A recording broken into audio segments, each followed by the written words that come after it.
Jadi ceritanya suatu pagi warga dikejutkan dengan teriakan salah satu tetangga. Dia bilang, tolong, tolong, sapiku mati, katanya. Warga langsung lah itu kan nyamperin ke rumah si orang ini. Dan pas mereka sampai di sana, mereka ngelihat wah ada pemandangan yang tidak wajar waktu itu. Hai, wassalamualaikum warahmatullahi wabarakatuh. Terima kasih sudah klik video ini. Seperti biasa di malam ini aku hadir lagi menemani kalian dengan membawakan kisah horor part 323. Dan sebagaimana agenda rutin kita setiap bulan Oktober, saat ini aku dan tim sudah menyiapkan KHW spesial Halloween untuk kalian semua.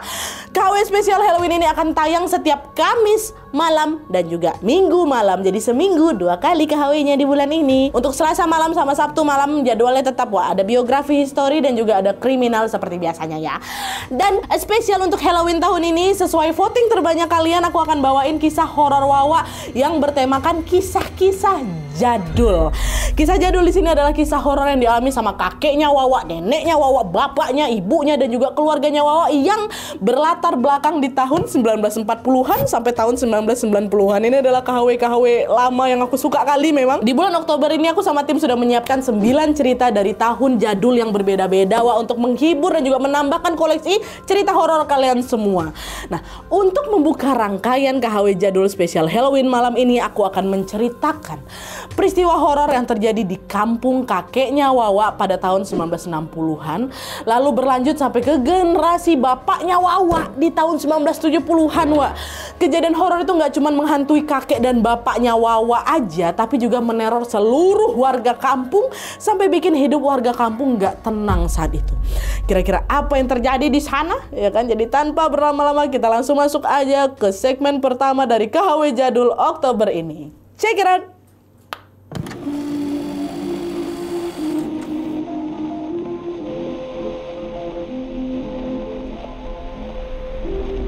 Oke, jadi kisah yang akan aku bawakan ini dikirim sama kita yang bernama Nurin dari Pinrang, Sulawesi Selatan. Halo Kak Nurin. Seperti yang sudah aku sebutkan, kisah ini dialami sama kakeknya Nurin yang bernama kakek Dale, dan lanjut dialami sama bapaknya Nurin yang bernama Bapak Toding ya. Nah, sebelum aku masuk ke detail ceritanya, Nurin ini udah ngasih tahu aku kalau kisah keluarganya ini erat kali hubungannya sama satu sosok urban legend di daerah mereka. Sosok itu dikenal dengan sebutan Parakang ya. Nah, jadi Parakang ini adalah sosok urban legend yang dikenal secara turun-temurun oleh masyarakat Sulawesi. Menurut ceritanya Nurin, awal mula munculnya Parakang di daerahnya itu di Pinrang ini bisa dibilang cukup unik. Ini cerita yang dia dapat dari bapak dan kakeknya juga ya. Nah, kisah ini berhubungan erat sama kehidupan sehari-hari masyarakat Pinrang pada zaman dulu. Jadi katanya mereka itu dulu rata-rata bekerja sebagai petani yang lahannya berada di atas gunung, Jadi tiap kali musim panen, para petani ini harus naik ke gunung dulu untuk metik hasil panennya itu. Dan setelah itu mereka juga harus bawa hasil panennya turun gunung lagi dengan jalan kaki. Karena kan di zaman itu memang belum ada kendaraan yang bisa naik sampai atas terus turun lagi ke bawah kan. Pokoknya effort kali loh waktu itu petani-petani di sana. Nah, di sini orang-orang mulailah mikir gimana ya supaya bisa manen tanpa harus capek ngedaki gunung kayak gitu.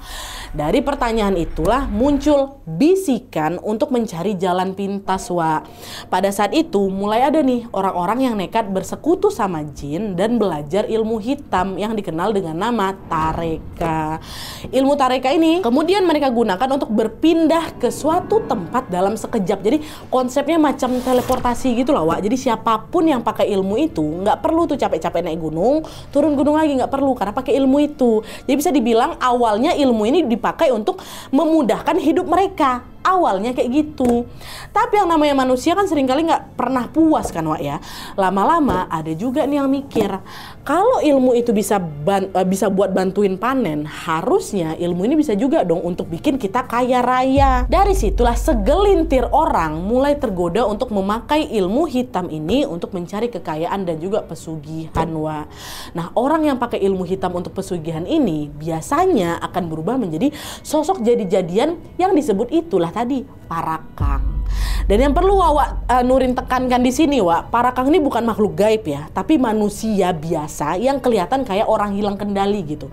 Waktu ilmunya lagi naik atau waktu dia nih lagi jadi parakang, matanya tuh akan berubah merah, sikapnya akan ganas, dan di beberapa kasus orang itu bisa berubah wujud jadi hewan atau jadi sosok menyeramkan. Jadi nggak bentuk manusia lagi. Beberapa kasus ada kayak gitu. Tapi kalau udah reda nih, si orang ini akan balik lagi ke wujud normal kayak manusia biasa, Nah, khusus di Pinrang sendiri, katanya Nurin nih, ya, wujud parakang itu bisa dibilang agak beda, Katanya kalau parakang itu ilmunya masih rendah, masih cetek lagi nih, wujudnya akan tetap berwujud manusia, tapi dia telanjang. Matanya merah, dan dia cuman berani keluar waktu malam aja. Terus katanya makanannya parakang yang ilmu rendah ini cuman organ dalam hewan ternak itu loh, macam sapi, kambing, domba, itu santapannya. Tapi kalau parakang dengan ilmu tinggi nih, biasanya dia tetap berpakaian lengkap, dia nggak bugil, dan mereka ini mampu bereaksi di siang hari. Parakang itu nggak memangsa hewan ternak nih ya, kalau ilmunya tinggi ya, melainkan dia udah di tahap ngincar darah serta janin manusia. Dan seramnya lagi, hanya dalam sekali tatapan mata, korbannya itu bisa langsung mati.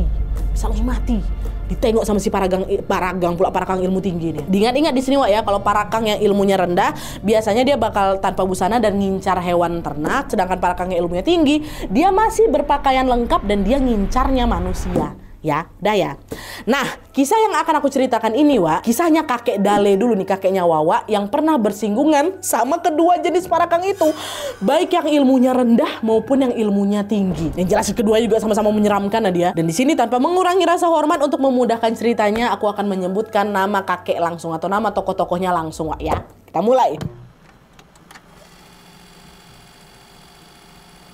Nah, jadi kisah ini tuh terjadi sekitar tahun 1960-an, Waktu itu Dale, kakeknya Wawa tadinya, tinggal di sebuah kampung yang dikelilingi sama rawa-rawa dengan rumah warga yang saling berjauhan. Karena kondisi alamnya ya kayak gitu, warga desa termasuk Dale ini berprofesi sebagai petani. Nah, di tengah kesibukannya bekerja, Dale ini selalu menyempatkan istirahat bareng sama petani-petani lain di suatu gubuk lah di situ. Nah, suatu hari waktu lagi istirahat ini, Dale kenalan, sama laki-laki parubaya usia sekitar 50 tahunan dia, namanya Ibaba, ya. Dari obrolan itu, Dale baru tahu kalau Ibaba ini adalah pendatang dari kampung sebelah. Nah, dia ini merantau ke kampungnya si Dale untuk kerja jadi tukang kebun. Jadi tukang kebun keluarga terpandang di sana namanya Bapak atau keluarganya Pak Arung. Oke. Nah, meski pendatang baru, Ibaba ini dikenal ramah, dikenal humble, dan ini suka nyapa warga lah gitu. Dan setelah kehadiran Ibaba, situasi kampung itu juga ya udah masih biasa-biasa aja. Bapak-bapak kerja ke ladang, anak-anak main di lapangan, pokoknya nggak ada yang aneh-aneh lah, Tapi selang beberapa waktu kemudian mulai ada nih rentetan kejadian ganjil yang meneror kampungnya Dale atau kampung mereka ini. Jadi ceritanya, suatu pagi warga dikejutkan dengan teriakan salah satu tetangga. Dia bilang, tolong, sapiku mati, katanya. Warga langsung lah itu kan nyamperin ke rumah si orang ini. Dan pas mereka sampai di sana, mereka ngelihat ada pemandangan yang tidak wajar waktu itu. Beberapa sapi orang itu yang teriak tadi tuh mati dengan perut bolong dan organ dalamnya si sapi itu pada hilang semua. Ya, kabar itu pun dengan cepat langsung menyebar dan langsung bikin warga ini panik karena sebagian orang langsung berasumsi, aduh, ini jangan-jangan ulah parakang nih. Siapa lagi yang makan isi perut sapi kalau bukan dia? Kan parakang juga nargetin hewan kan? Kalaupun hewan buas nggak mungkin cuma ngincar organnya aja, pasti semua udah dimakan, kata warga kayak gitu. Tapi ada juga warga yang ngebantah, nggak mungkin lah, di kampung kita kan nggak pernah ada parakang. Orang selama ini aman-aman aja kok. Emang iya Nadia, sebelumnya belum ada nih. Nah, karena perdebatan itu mulai panas, di situ tetua kampung langsung angkat bicara, udah semuanya jangan ribut. Mulai malam ini semua pemilik ternak harus kompak begadang biar kita tahu apa yang sebetulnya terjadi. Kalau memang betulan ada parakang nih ya, mungkin juga kan bisa jadi karena sebab lain, kata si tetua ini. Oh ya, baik pak, semua setuju lah ini mereka. Adalah tuh, sejak malam itu suasana kampung langsung mulai berubah, kata kakek aku. Dari yang biasanya adem ayem aja tuh langsung berubah menjadi malam-malam penuh rasa takut dan juga was-was. Ya. Nah, di tengah ketakutan itu sahabatnya Dale yang bernama Jusran, ini ada sahabat kakek aku Nadia, dia makin was-was karena salah satu sapinya hamil. Dari awal dia memang udah khawatir kalau parakang ini takutnya bakal ngincar janinnya. Apalagi kemarin juga baru ada kejadian sapi tetangga yang mati secara misterius, organnya dimakan ya kan. Jadi waktu itu si si Jusran ini pun rela lah itu begadang di dekat kandang sapinya untuk jaga-jaga. Nah, setiap tengah malam Jusran ini selalu berjaga, Wak. Selalu berjaga di sana sambil bawa obor nih untuk penerangan ya kan. Seminggu, 2 minggu pertama semua masih aman-aman aja. Sampai akhirnya di suatu malam Jusran ini ngantuk kali rasanya, nggak kayak malam-malam biasa, dia macam ngantuk kali matanya. Akhirnya dia pergilah ini ninggalin kandangnya bentar untuk bikin kopi. Nah, pas baru aja air kopinya itu mendidih, Wak, terdengar ada suara berisik dari arah kandang sapi. Khawatir ada apa-apa, Jusran langsung Wak balik lagi ke kandang ya kan. Dan pas nyampe di kandang, ternyata sapinya yang lagi hamil itu udah dalam posisi kegeletak tuh di tanah. Dan di saat yang sama terdengar ada suara seseorang lagi ngecap, macam kayak lagi makan sesuatu tuh. Jusran pun mendekatkanlah obor yang dia bawa itu ke arah si orang itu. Dan tepat setelah cahaya api menyinari si kandang, dia ngelihat ada makhluk aneh lagi ngegrogoti isi perut sapi yang bolong, Wak. Seramnya lagi, setengah badan si makhluk itu masuk ke dalam perut, sementara kedua kakinya masih julur keluar. Jadi posisinya itu memang kayak orang lagi tengkurap, orang lagi telungkup, setengah badannya masuk ke dalam perut sapi, kakinya masih di luar. Bayang nggak? Jusran pun seketika langsung terpaku antara dia syok, takut, dan juga nggak percaya apa yang dia tengok. Astaga, gitu. Nah, di titik itulah dia akhirnya yakin kalau makhluk yang lagi setengah badan masuk dalam perut sapinya itu parakang tuh. Dan setelah tahu itu adalah makhluk jadi-jadian, ketakutan itu langsung berubah, Wak, jadi amarah. Refleksi Jusran ini langsung ngebakar itu kaki makhluk tuh pakai obor yang dibawa. Kurang ajar kok ya, pergi nggak kok? Kan dia bawa obor, dibakarnya kaki itu. Jangan kau makan sapi aku, jangan kau makan. Tapi kalian tahu? Makhluk itu tetap nggak bergeming, Wak. Dia tetap asik aja nyantap makan malam itu, masih. Nah, karena nggak mempan, justru langsung lari lah itu kan, langsung lari keluar rumah. Dia teriak tuh manggil warga, ada parakang. Nah, sayangnya mereka nggak langsung denger, Wak, teriakannya si Jusran, karena kan jarak rumah zaman dulu kan jauh-jauh ya kan. Jusran nggak nyerah, dia teriak ada parakang. Sampai akhirnya satu persatu warga pun keluarlah nyamperin dia. Di mana parakangnya, Pak? Di mana? Itu tuh di rumahku. Dia mangsa sapi aku. Tadi kakinya udah kubakar biar dia nggak bisa kabur, kata si Jusran. Nah, dengar itu warga pun langsung berbondong-bondong lah ini ke rumahnya Jusran kan, dan berniat memang mau nangkap si parakang ini, mau tahu siapa si parakang ini ya kan. Apalagi setelah kakinya dibakar, pasti dia nggak bisa kabur. Kan logikanya kayak gitu. Tapi begitu nyampe sana, Wak, ternyata parakang udah hilang. Yang tersisa cuman sapinya Jusran yang mudah mati dengan perut yang berlubang gegara abis dimakan sama si parakang itu. Di situ warga betul-betul geram kali di sana, tapi juga takut. Warga sama sekali nggak nyangka kampung mereka yang selama ini aman aja, Nadia, tentram aja, tenang aja, sekarang sudah berubah mencekam dan tidak aman. Meskipun baru beberapa ekor sapi aja jadi korban, tapi kan nggak mau ada korban lagi gitu. Dan di balik ketakutan itu, Wak, warga ini juga yakin sosok parakang yang nyerang sapi hamil itu pasti dia terluka. Pasti gegara kan si Jusran sempat ngebakar kakinya ya kan. Dan karena parakang ini dipercaya sebagai sosok jadi-jadian, mereka yakin betul kalau ciri lukanya pasti bakal kebawa ke wujud manusia juga. Ya, jadi kalau ada nanti nih di antara warga yang kakinya ketahuan ada luka bakar, berarti dialah parakang sebenarnya. Aku untungnya sempat ngebakar. Oke, besok kita perhatiin ya siapa warga yang kaki terbakar gitu. Dah. Nah, setelah kejadian itu, warga pun mencoba untuk kembali menjalankan rutinitas mereka seperti biasa dengan tetap waspada, jagain hewan ternak mereka dan juga jaga-jaga mata nih, siapa yang kaki terbakar gitu kan. Cuman beberapa hari setelahnya, parakang itu memang nggak pernah muncul lagi, Wak, dan warga juga nggak pernah lihat ada warga yang kakinya terbakar. Udah mulai agak tenang nih. Oh, mungkin udah aman, udah nggak ganggu lagi nih si parakang itu. Dan mungkin parakangnya juga berasal dari tempat lain, bukan dari desa kita. Nah, di saat semua orang ini udah ngerasa tenang, Dale, kakeknya Wawa ini justru ngerasa sebaliknya, Wak. Dia malah ngerasa heran karena udah beberapa hari belakangan dia tuh jarang ketemu sama Ibaba. Dale mikir, kemana ya Ibaba, kok tumben-tumben kali dia udah gak pernah muncul. Padahal biasanya dia rajin kali loh ke ladang. Apa dia balik ke kampungnya ya, tapi kok gak pamitan ya sama kita kayak gitu. Pertanyaan itu terus berputar-putar di kepala si Dale, Wak. Hingga beberapa hari kemudian Ibaba muncul lagi di ladang. Cuma bedanya dia kelihatan cuek kali, Wak. Nggak nyapa Dale sama sekali, nggak nyapa Dale kayak biasanya. Dan yang bikin Dale bingung, Ibaba ini datang jalannya pincang. Langsung lah si Dale teringat sama kejadian si Jusran sahabatnya kan, yang ngebangkar kakinya si Parakang tempo hari. Nggak ada basa-basi kakek aku Nadia, nggak ada minta izin sama sekali. Dale langsung diangkat celananya siapa itu, celananya si Ibawa. Dia pakai celana panjang, diangkat untuk mastiin dugaannya kan. Dan waktu dicek, Wak, betul ada luka bakar yang memanjang dari pergelangan kaki sampai ke betisnya Ibaba. Shock lah si Dale di situ. Luka bakar. Tapi di situ dia masih berusaha nanya baik-baik nih, ya kan? Ngapa kakimu? Oh, ini aku kena api waktu lagi bakar sampah. Nah, setelah bilang kayak gitu, Ibaba langsung pergi, Wak, ninggalin si Dale. Jadi kelihatan macam lagi ngindar tuh loh, Wak. Nah, di titik ini Dale udah nggak bisa mikir positif lagi. Dan dia langsung nemuin si Jusran, kawan yang ngebakar si kakinya Parakang itu kan. Pergi ke sana. Wak, kayak ada yang nggak beres lah sama Ibaba. Kau tahu Ibaba kan? Iya tahu. Kenapa emang? Setelah kejadian sapi kau kemarin, dia udah nggak pernah lagi kelihatan loh di ladang. Terus tadi dia datang ke ladang, cuman kakinya pincang. Waktu ku tarik itu celana ya, di kakinya ada luka habis kebakar, Wak. Yang betul kau. Betul, makanya aku kesini langsung. Pasti dia tuh Parakang yang udah kutengok kemarin. Ayo kita lapor ke tetua kampung, kata Jusran. Ayo kita lapor sekarang, kata si Dale. Pergilah orang berdua ini ke tetua. Nah, pas dengar laporan dari mereka berdua, Wak, tetua kampung waktu itu nggak langsung nemuin Ibaba, Wak, enggak. Tapi dia pergi dulu nih ke Pak Arung. Ingat majikannya si Ibaba. Tetua itu nanya, Arung, siapa Ibaba ini sebenarnya? Gimana ceritanya kamu bisa kenal sama dia gitu? Nah, Pak Arung jawab, saya nggak tahu pasti Pak dia siapa, tapi yang saya tahu Ibaba ini dari kampung sebelah, Pak, dan katanya dia diusir dari kampungnya. Ya karena saya kasihan makanya saya pekerjain aja dia jadi tukang kebun saya gitu. Nah, jawaban itu langsung bikin makin lagi membuat si tetua kampung ini curiga. Ngapa dia sampai diusir dari kampungnya? Ini pasti ada sesuatu yang dia sembunyikan nih, ya kan? Dan setelah ditelusuri dengan nanya-nanya ke tetangga sebelah, ke tetangga-tetangga di kampung aslinya, kampung asalnya Ibaba, ternyata kecurigaan mereka selama ini betul, Wak. Karena menurut informasi tetangganya Ibaba ini, Ibaba ternyata adalah Parakang.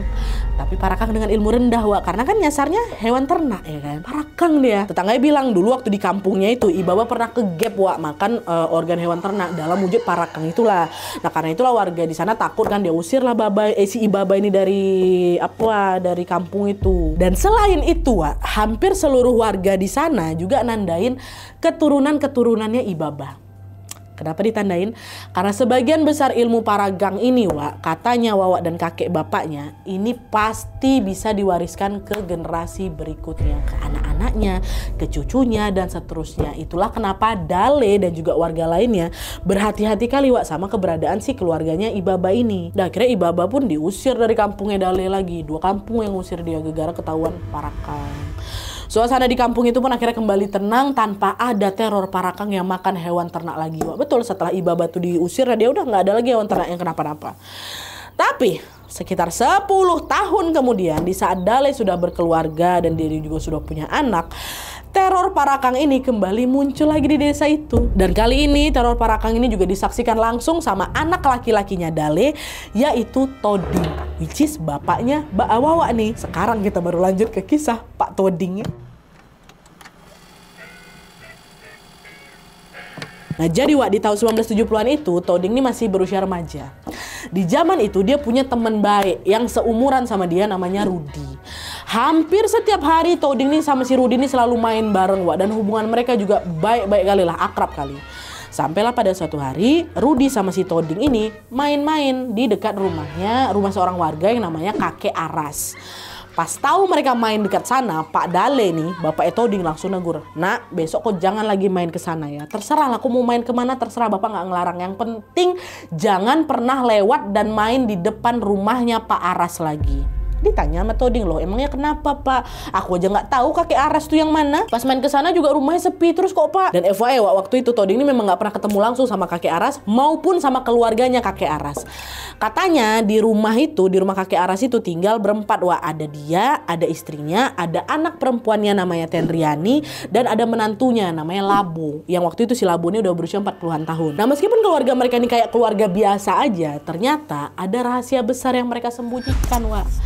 Kata Pak Dale, keluarganya kakek Aras itu masih satu garis keturunan sama Ibaba. Ibaba, Parakang yang kakek dibakar Jusran tadi tuh loh. Masih. Itulah kenapa Pak Dale ngelarang anaknya untuk main ke sana.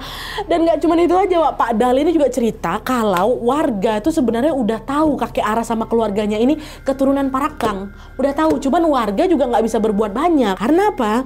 Karena keluarga kakek Aras ini tergolong keluarga terpandang, Wak. Keluarga yang punya kuasa lah gitu di desanya mereka. Ditambah lagi warga juga belum punya bukti kuat nih kalau mereka betulan Parakang, nggak ada. Makanya selama ini warga cuma bisa bersiaga aja, cuma bisa jaga jarak aja lah. Walaupun macam sama-sama tahu, tapi udah jaga jarak aja mending gitu. Awalnya kekhawatiran itu cuma jadi cerita yang belum terbukti kebenarannya aja, Wak. Sampai akhirnya prasangka mereka terbukti setelah jatuhnya satu korban jiwa tentang keluarga Pak Aras.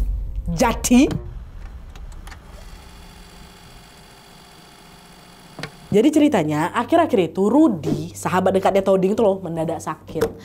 Nggak ada yang tahu pasti apa penyakitnya, Wak. Tapi yang jelas dia nggak sembuh selama beberapa hari meskipun sudah dibawa berobat kemana-mana.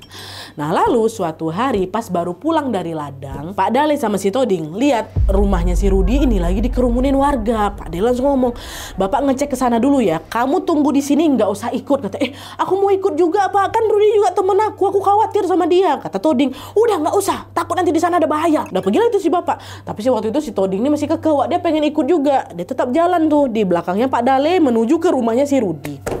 Waktu nyampe, Wak, Toding sama Pak Dale dengar suara mamanya Rudy nangis-nangis sambil teriak, "Pergi kamu, pergi," katanya. Semakin mereka dekat, mereka ngelihat ada laki-laki berbadan tegap yang berusaha menerobos masuk ke rumahnya Rudy, Wak. Dan karena posisi orang itu membelakangi mereka, Pak Dale sama si Toding ini, jadi Pak Dale belum tahu nih orang ini siapa gitu kan. Tapi yang jelas keributan mereka makin menjadi-jadi lagi karena si orang itu ngamuk berusaha macam mau nerobos masuk ke dalam rumahnya Rudy itu loh, Wak. Itu ada beberapa warga yang udah di sana, Wak. Pak Dale lari ditepuk pundak orang ini, langsung ditariknya, Wak, biar jatuh tuh, biar nggak bisa masuk dalam rumah. Jatuh nih orang itu kan. Nah pas jatuh itulah Pak Dale baru ngeh. Ternyata orang tuh siapa? Labo, menantunya kakek Aras yang umur 40-an tahun tuh loh. Dan yang mengejutkannya, wajah Labo tuh tegang, matanya merah nyala, Wak. Ciri-ciri ini persis sekali sama Parakang yang punya ilmu tingkat tinggi, ya kan. Dia macam manusia, nggak telanjang, matanya merah. Ricuh lah suasana di sana. "Wih, Parakang gitu kan." Nah di tengah kepanikan itu Labo nih tiba-tiba bangkit, mau tetap masuk ke dalam rumahnya Rudy, Wak. Warga dah heboh juga, Bu, jangan suruh dia masuk, Bu, jangan suruh dia masuk, Bu, jangan sampai dia ngelihat Rudy." Kata kayak gitu. Sayangnya teriakan itu nggak ngefek apa-apa, Wak, karena ternyata Labo nih masih berhasil juga masuk nerobos dan menatap matanya Rudy sampai bikin tubuhnya Rudy itu makin lemah. Ditatap si Rudy itu makin lemah, mati Rudy ya, mati. Di situ tangisan Ibu Rudy makin histeris lagi, diiringi juga teriakan warga yang marah juga ke si Labo ini. Terang-terangan loh, di depan mata beberapa warga. Chaos sekali di situ. Akhirnya Toding yang ada di tengah kerumunan itu pusing dia di sana, bapak kuna dia pingsan dia langsung. Toding waktu itu pingsan selama beberapa jam, Wak, dan waktu dia bangun, Wak, dia udah ada di rumah ya kan. Nah di situ bapaknya ceritalah kalau setelah Rudy meninggal, Labo ini langsung diamuk warga, tapi dia berhasil kabur, Wak. Dan anehnya sejak saat itu Labo juga udah nggak pernah kelihatan lagi. Sejak kejadian itu, pernah suatu hari warga ini datangin rumahnya kakek Aras kan, kakek Aras mertuanya si Labo ini untuk mencari si Labo, tapi dianya nggak ada. Warga pun juga nggak berani ngapa-ngapain mereka, Wak, karena kan mereka keluarga terpandang kan. Warga pun cuma bisa mikir waktu, ya udah weh, yang penting Labo kan udah nggak di sini lagi. Dan alasan kenapa Labo juga nyasar si Rudy, bapak sama kakek tuh nggak pernah tahu alasan yang pastinya tuh apa, Wak. Tapi dari cerita-cerita yang udah pernah didapat sama mereka kan, kalau misalnya Parakang dengan ilmu tinggi itu ya sasarannya manusia kan, tujuannya untuk apa ya, bisa mendapatkan kekayaan kah atau apalah kayak gitu tuh, tapi nggak ada yang tahu pasti. Cuman dengan caranya dia bisa menatap mata si Rudy sampai Rudy meninggal itu bisa dibilang kalau waktu itu si Labo lagi menyantap santapannya kayak gitu. Jadi mereka tuh cuma tahu saat kejadiannya aja gitu loh, Wak. Nah setelah Rudy meninggal, Toding masih trauma kali untuk main keluar, pastilah ya kan. Alhasil sehari-hari kegiatan Toding selain sekolah ya cuma ngebantuin bapaknya berkebun aja kayak gitu. Dia nggak ada teman main lagi. Tapi justru waktu berkebun inilah, Wak. Waktu berkebun ini traumanya si Toding malah jadi kian besar karena di sana dan pertama kalinya dia ngelihat Parakang secara langsung. Nah ini si bapak.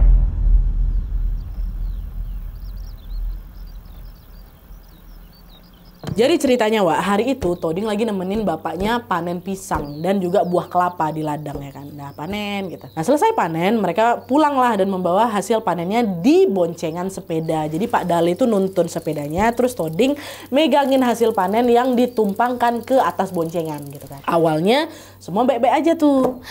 Tapi waktu nyampe jalan setapak Wak, Pak Dale mendadak berhenti. Gegara di depannya ada seseorang yang berdiri kaku, natap mereka dengan mata yang merah menyala. Ya Allah, sadar ada yang nggak betul, Pak Dale langsung ditarik tangan Toding sampai si sepedanya jatuh. Sembunyi nak, sembunyi nak, sembunyi nak gitu. Langsung kabur. Waktu dia lari sembunyi, si orang ini ngikutin dia Wak, ngikutin. Nah nggak lama setelah itu Pak Dale langsung ngeluarin pisau tuh dan langsung ngarahin ke si orang yang lagi ngikutin dia tuh mata merah. Toding masih shock, cuman coba ngintip dari balik punggung bapaknya. Apa tuh, apa tuh? Waktu ditengok, ternyata yang berdiri di depan mereka tuh bukan orang biasa Wak. Parakang telanjang tapi mohon maaf. Dan matanya udah merah nyala kali ya kan. Toding gemetar, Parakang. Tapi Pak Dale waktu itu dia pegang, udah kau jangan takut, Makin kau takut dia makin senang. Udah kau tenang aja. Kalau dia berani maju selangkah nih aku tebas lehernya, kata bapak kayak gitu. Iya pak, kata si Toding. Nah nggak lama Pak Dale langsung bentak itu Parakang. Weh, Parakang, kau jangan pernah kau lewat sini lagi ya. Kalau sampai ku ketemu sama kau lagi, ku tebas lehermu, kata si bapak. Diancam kayak gitu, Parakangnya nggak bergerak Wak. Ekspresinya datar, matanya melotot, kayak lagi nantangin kayak gitu. Digituin mungkin ya kan. Nah ngerasa nggak digubris, Pak Dale betulan maju selangkah tuh, betulan mau ditebas lehernya sama Pak Dale nih. Tapi waktu bapak ini maju, tanpa diduga makhluk itu nangis. Pak, tolong, jangan sakiti aku, ampuni aku, maafin aku janji gak akan ganggu kalian lagi. Gitu. Makanya kok kali ini aku lepasin kok. Kalau kau sampai ganggu aku lagi, kalau kau sampai ganggu anakku atau warga lain yang ada di sini, ku matiin kok sama keluarga kamu, kata Pak Dale. Nah Parakang itu masih ngejawab Wak, tapi ngomongannya nggak jelas kata si kakek, macam orang lagi kayak kumur-kumur gitu loh. Dan hanya dalam satu kedipan mata sosok itu menghilang dari hadapannya Pak Dale sama Toding. Itu tuh tas ngilang. Waktu Parakang itu pergi, Pak Dale langsung ngomong, nak, kalau suatu hari kau ketemu sama si Parakang, acungkan benda tajam ke mereka. Karena itulah kelemahan mereka. Kau juga bisa pakai bawang merah supaya matanya pedih dan juga kesakitan. Dan yang paling penting, jangan lupa berdoa supaya Allah Subhanahu wa taala selalu melindungi kamu ya. Bersyukurlah kita sekarang ini nak. Yang kita temui barusan itu bukan labu yang memangsa Rudi tempo hari itu. Labu kan soalnya ilmunya udah tinggi ya kan. Yang ditengok mereka telanjang. Telanjang kan ilmu rendah. Yang kita tengok kemarin itu bukan labu, tapi sosok yang beda lagi. Kalau sampai labo yang kita hadapi tadi itu nak, bisa-bisa kita nggak selamat. Soalnya ilmunya memang udah tinggi. Dia bisa ngilangin nyawa kita dengan tatap mata kita aja. Kayak apa yang dilakukan sama si Rudi. Tapi kamu mau tahu nggak? Parakang tadi itu siapa? Kata si Pak Dale. Siapa pak? Parakang yang nangis barusan, yang kamu lihat tadi, itu istrinya Labo nak, Tenriani. Nah jadi kata Pak Dale Wak, Tenriani ini masih bisa ditahan atau dilawan sama doa atau juga benda tajam. Tenriani ini anaknya Pak Aras tuh loh. Tenriani masih bisa dilawan sama benda tajam. Sementara Labo itu kan lebih berbahaya kan Wak. Jadi ini bisa sulit dilawan karena ilmunya jauh lebih tinggi dari Tenriani. Itulah kenapa kali ini Pak Dale sama Toding masih bisa selamat. Dengar petuah dari bapaknya, Toding cuma ngangguk-ngangguk aja. Dia cuma mencoba untuk mencerna semuanya. Dan dia mengingat pesan itu baik-baik untuk dia sampaikan lagi ke anak dan cucunya nanti. Makanya dari situ Nurin tahu soal kisah ini Wak. Setelah dia dapat cerita langsung dari kakeknya dan juga dari bapaknya, Pak Toding dan kakek Dale. Dan untungnya sejak kejadian Pak Dale mau nebas leher si Parakang tadi Wak, teror mistis di kampung mereka perlahan-lahan mulai menghilang. Cuma sampai sekarang katanya sosok Parakang itu masih ada Wak. Dan mereka masih berbaur sama masyarakat. Dan fresh sekali sekarang, tadi aku baru mau syuting, tim aku bilang, Kak, Wak Nurin ngirimin foto Parakang yang masih ada di kampungnya. Tapi ini bukan di kampungnya, di kampung sebelah. Mau munculin.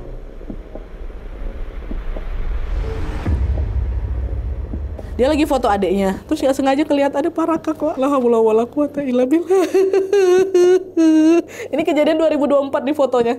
Dia sempat foto di 2024. Ya Allah. Iya Wak, katanya memang masih ada dan mereka masih berbaur ya itu tadi sama masyarakat selayaknya manusia biasa aja. Dan salah satu alasan kenapa Parakang masih ada sampai sekarang adalah karena ilmu hitam yang mereka anut ini selalu diwariskan secara turun-temurun ke anak cucunya Wak. Jadi kalau kakeknya atau neneknya seseorang ini menganut ilmu parakang ini, bukan tidak mungkin anak atau cucunya juga ikut nerusin si ilmu parakang itu. Tapi ini kata Nurin, Wak, kata Nurin dan juga kata kakek Dale sama Pak Toding. Tapi kebayang gak sih, Wak, kalian kalau di antara kalian ternyata ada parakang nih, cuma kita nggak tahu. Ya aku nggak bisa bayangin sih, pasti merinding kali itu. Oke, Wak, itu tadi kisah horor jadul pertama tentang parakang dari Pinrang.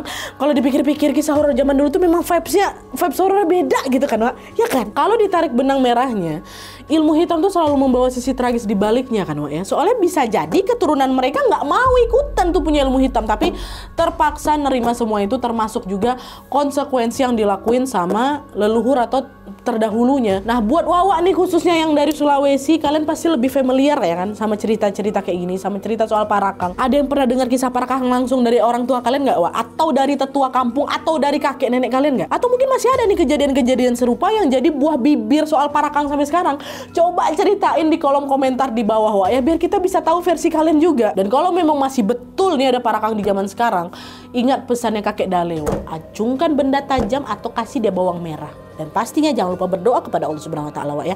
Insya Allah kita akan terlindungi dari gangguan parakang itu. Amin. Oke, Wak, jadi cukup sekian KHW jadul pertama ini, spesial Halloween episode pertama. Tenang aja, rangkaian KHW spesial Halloween ini masih panjang dan masih ada sekitar ya 8 cerita lagi ya kan. Minggu besok, langsung minggu besok. Nggak usah nunggu 2 minggu lagi. Minggu besok, Kamis, Minggu, Kamis, Minggu, Kamis, Minggu, Kamis, Minggu, Kamis. Habis itu balik lagi seperti biasanya ya kan. Di minggu besok juga aku bakal bawain lagi kisah horor jadul lainnya yang tentunya tidak kalah seru dan menyeramkan. Jangan sampai kelewatan, Wak, ya. Oke, Wak, jadi sekian dulu videonya. Terima kasih banyak yang sudah menonton. Kalau kalian suka video ini, klik like ya. Jangan lupa komen di bawah tidak ada dan saran-saran video selanjutnya. Jangan lupa nyalain notifikasinya supaya kalian tahu kalau aku upload video baru. And as always, jangan lupa untuk klik tombol subscribe supaya kalian sama-sama tahu informasi menarik dan menegangkan dari channel aku. See you next video, Wak. Bye.